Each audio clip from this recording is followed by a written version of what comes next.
আসসালামু আলাইকুম ভিউয়ার্স, আপনারা সবাই কেমন আছেন? আশা করি সবাই ভালো আছেন। আমি মোহাম্মদ মহিদুল আলম আপনাদের সামনে আবার বরাবরের মতন হাজির হলাম বাংলায় রাশিয়ান ভাষা শিক্ষা পর্ব 26তম নিয়ে। এ পর্বে আমি আপনাদের সামনে আলোচনা করব যে প্রোনাউনটি, সে প্রোনাউনটি হলো অন। অন মানে সে, অন অথবা আনা মানে কি সে।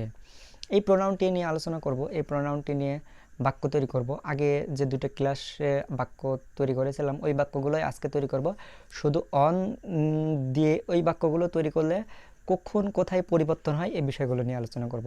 তো ভিউয়ার্স, আপনি যদি আমার মহিদুল আলম ইউটিউব চ্যানেলে নতুন হয়ে থাকেন, চ্যানেলটিকে সাবস্ক্রাইব করুন এবং পাশে থাকা বেল আইকনটিতে ক্লিক করুন যাতে পরবর্তী ভিডিও আপনি সবার প্রথমে পেতে পারেন। তো চলুন স্ক্রিনে দেখা যাক মূল ভিডিওটি। স্ক্রিনে দেখতে পাচ্ছেন আপনারা অন। অন অন রাশিয়ান শব্দ, এর বাংলা শব্দ হচ্ছে সে বা তিনি। অন অথবা আনা। অন কথাটা ছেলেদের ক্ষেত্রে ব্যবহৃত হবে এবং আনা কথাটা মেয়েদের ক্ষেত্রে ব্যবহৃত হবে। তাহলে অন অথবা আনা মানে কি সে। যেমন একটা সেন্টেন্স দেখেন, সে বলতে চায়, সে বলতে চায়। অন খোসিত ইস্কাজাত, অন খোসিত ইস্কাজাত, সে বলতে চায়। ইয়া এবং মুই যখন ব্যবহার করেছিলাম তখন কিন্তু খোসিত শব্দটা ছিল না, তখন অন্য শব্দ ছিল। চাওয়াই ছিল কিন্তু অন্য শব্দটা ছিল। আর অনের ক্ষেত্রে কি হবে? খচিত ব্যবহৃত হবে। আপনারা সবসময় মনে রাখবেন যে কোন প্রোনাউনের পরে কোনগুলো ব্যবহৃত হবে। তাহলে অনের সময় কি হবে? খচিত হবে। অন খচিত ইস্কাজাত, সে বলতে চায়। এখন যদি বলি যে সে রাশিয়ান ভাষায় বলতে চায় তাহলে কি হবে? অন খচিত ইস্কাজাত পারুস্কি, একই অন খচিত ইস্কাজাত পারুস্কি। যদি বলি সে রাশিয়ান ভাষায় বলতে চায় না তাহলে কি হবে? অনিক খচিত ইস্কাজাত পারুস্কি। শুধু প্রোনাউনের পরে নি বসাই দিলেই হয়ে যাবে। অনিক খচিত ইস্কাজাত পারুস্কি, সে রাশিয়ান ভাষায় বলতে চায় না, সে রাশিয়ান ভাষায় বলতে চায়। অন খোসিত গভারিত পারুস্কি, অন খোসিত গভারিত পারুস্কি, যে গভারিত আর ইস্কাজাত দুটোর মানেই তো বলা, এজন্য ইস্কাজাত দিলেও হবে, গভারিত দিলেও হবে। অন খোসিত ইস্কাজাত পারুস্কি। তাহলে খচিত, খচিতের উচ্চারণটা কেমন হবে? প্রথম অক্ষর খ, তারপরে ও, খ, তারপরে দেখা যাচ্ছে চ এর মতন চ, এ তে, চেত, খ চেত। অন খচিত ইস্কাজাত, সে বলতে চায়। আবার দেখেন যে সে বলতে পারে, সে বলতে পারে।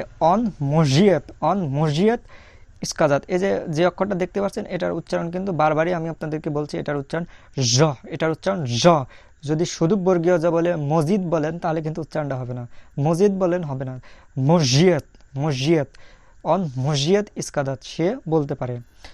সে রাশিয়ান ভাষায় বলতে পারে। অন মসজিদ ইস্কাজাত পারুস্কি, অন মসজিদ ইস্কাজাত পারুস্কি, সে রাশিয়ান ভাষায় বলতে পারে। সে রাশিয়ান ভাষায় বলতে পারে না। অন নি মসজিদ ইস্কাজাত পারুস্কি, অন নি মসজিদ ইস্কাজাত পারুস্কি, সে রাশিয়ান ভাষায় বলতে পারে না। এখন যদি বলি সে বলতে চেয়েছিল, সে বলতে চেয়েছিল তাহলে কি হবে? এখানে চাওয়া কথাটা আছে, এর জন্য অবশ্যই চাওয়ার যে রাশিয়ান শব্দ আছে সেই শব্দটা ব্যবহার করতে হবে। অন খতিল, অন খতিল, অন খতেল ইস্কাজাত, অন খতেল ইস্কাজাত, সে বলতে চেয়েছিল। অন খতেল ইস্কাজাত, সে বলতে চেয়েছিল। যদি বলি সে রাশিয়ান ভাষায় বলতে চেয়েছিল, সে রাশিয়ান ভাষায়, যেহেতু রাশিয়ান ভাষায় আছে অবশ্যই এখানে পারুস্কি হবে। অন খতিল ইস্কাজাত পারুস্কি, অন খতিল ইস্কাজাত পারুস্কি, সে রাশিয়ান ভাষায় বলতে চেয়েছিল। এখানে খতিল শব্দটা দেখছেন, খতিল শব্দটার উচ্চারণ আশা করি আপনারা নিজেরা চেষ্টা করলেই পারবেন। প্রথম অক্ষর খ, তারপরে অ, খ, তারপরে দেখা যাচ্ছে টে, তে, ই, এল, তেল, খ তেল। অন খতিল ইস্কাজাত পারুস্কি, সে রাশিয়ান ভাষায় বলতে চেয়েছিল। এখানে এটা এখন যদি আমরা ভবিষ্যতের ক্ষেত্রে বলি যে সে রাশিয়ান ভাষায় বলতে পারবে, অন মসজিদ ইস্কাজাত পারুস্কি, এই যে এই কথাটার মানে কি? সে রাশিয়ান ভাষায় বলতে পারে। সে রাশিয়ান ভাষায় বলতে পারে মানেই তো সে রাশিয়ান ভাষায় বলতে পারবে, পারে, যে ওই কাজটা পারে বিদায় তো সে পারবে। এর জন্য এটাই বর্তমানকে বোঝায় এবং এটাই ভবিষ্যতে বোঝায় যে অন মসজিদ ইস্কাজাত পারুস্কি, সে রাশিয়ান ভাষায় বলতে পারে অথবা বলতে পারবে। সে বলেছিল, সে বলেছিল। অন ইস্কাজাল, অন ইস্কাজাল মানে কি? সে বলেছিল। অন ইস্কাজাল, সে বলেছিল। অন ইস্কাজিয়েত, সে বলবে। অন ইস্কাজিয়েত, অন ইস্কাজিয়েত, সে বলবে। তো যখন অতীত হবে তখনও পরিবর্তন হবে, যখন ভবিষ্যৎ হবে তখনও পরিবর্তন হবে।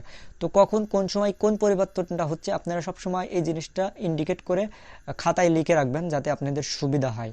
খাতায় লিখে না রাখলে আপনারা কিন্তু এগুলো মনে রাখতে পারবেন না, অবশ্যই খাতায় লিখে রাখবেন। তাহলে অন ইস্কাজিয়েত, সে বলবে। তো ভিউয়ার্স, আজকে এই পর্যন্তই। সামনের ভিডিও সবার প্রথমে পেতে হলে অবশ্যই চ্যানেলটিকে সাবস্ক্রাইব করুন এবং পাশে থাকা বেল আইকনটিতে ক্লিক করুন। আর ভিডিওটি যদি ভালো লেগে থাকে অবশ্যই একটা লাইক দিবেন আর কমেন্টের মাধ্যমে আপনাদের মনের কথা জানাবেন। ভিডিওটি কেমন লেগেছে এবং আপনারা কি জানতে চান সেই বিষয়গুলো কমেন্টের মাধ্যমে জানাবেন।